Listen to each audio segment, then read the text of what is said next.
Now, Prime Minister Lapid strongly condemned the Russian attacks on Ukrainian cities. But earlier, I spoke with Ukraine's ambassador to Israel, Yevgen Korniychuk, who said his country expects more, much more, from Israel.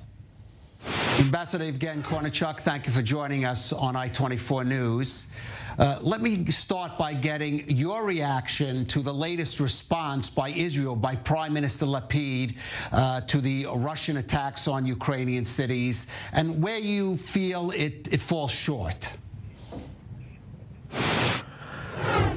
First of all, we are grateful to the statement of Prime Minister Lapid and the strong condemnation of the Russian Federation on these unprovoked attacks against the civilians and the infrastructure. And we do believe that Israel could do more. So we appeal to both Prime Minister and Israeli government to consider the possibility to provide Ukraine with a defensive weapon and equipment, so we're going to be able to better defend our civilians, women and children, from those shelling that Russia remaining today. For you to know, yesterday about 20 civilians died and more than 70 was wounded.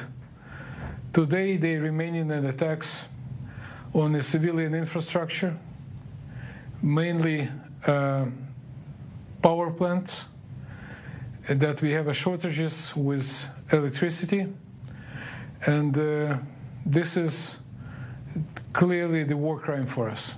Also, I want you to know that yesterday 2 diplomatic premises of the foreign embassies in Kyiv was shelled as well, which is clearly unacceptable. So we do hope that the Prime Minister Lapid, who is having a big sympathy to Ukraine, and the whole Israeli government will do more to support us those difficult days. Well, you've said that Israel is afraid, use that word, afraid to do more to help Ukraine. But is there a reason for Israel legitimately to be concerned, be it about Russian response in areas such as Syria, or even the well-being of the Russian Jewish community in Russia? Well, first of all, talking about Syria, I'm sure that not all of the Israeli citizens or foreigners know that because of the war in Ukraine, Russia withholded most of their troops from Syria, including the fighters, airplanes, and anti-missile. They sent them all to Ukraine. So it's really nothing to worry about now. They can return, maybe, but at the moment, it's not such a thing. So, secondly, while we are talking about Jewish community in Russia, and I assume that Israel might be afraid for the Israeli Jewish community in Russia, why do they forget about Jewish community in Ukraine? So if you speak to those communities and the rabbis stay with them, speak to Rabbi Mariupol or Rabbi Dnieper, where the biggest synagogue in the world is located, called Menorah. So they will tell you that it's not the hundreds but thousands of Jews in Ukraine that have suffered, killed, or lost their loved ones, or lost their property and supposed to move and immigrate because of this war. So what's the difference between Jews in Russia and Jews in Ukraine? For me, it's no difference. We, as a country, we care about our citizens, and we are proud to have a big Jewish community in Ukraine as well. So I don't think this is a legitimate argument at the moment. Now, the Ukrainian government also did make a point of pointing out that Iranian weapons, missiles, were used in these attacks. Do you feel that strengthens your argument? And Israel sharing a common enemy there, and of course Israel could have some intelligence that could be useful to Ukraine about those weapons. Definitely, and we are raising this issue with the Israeli officials, saying that we do have the common enemy. As you might know, Ukraine has recalled the diplomatic status from the ambassador of Iran in Kyiv, Iran still not admitting the sales of those drones to Russia, but we do have the evidence on the ground that this is Iranian drones. So this is why I do believe that it could make Israel bring him closer to Ukraine in this situation in order to fight the common enemy. All right. And stay away from Russia. Mr. Ambassador, I don't expect you to comment on internal Israeli politics, but Israeli policy towards Ukraine has been part of the political debate here. We have an election coming up.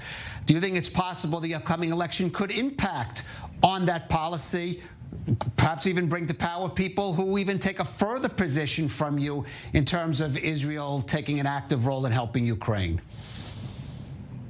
Well, clearly it is a huge number of the Russian speakers that came both from Ukraine and Russia that do support Ukraine. Overall, it's more than 80%, and I would not deviate between the Russian speakers or native Israelis. They all supporting Ukraine in this unjust war in our territory. So it should be the issue of debate, and it definitely should be the issue of the political parties to consider this issue and support Ukraine more.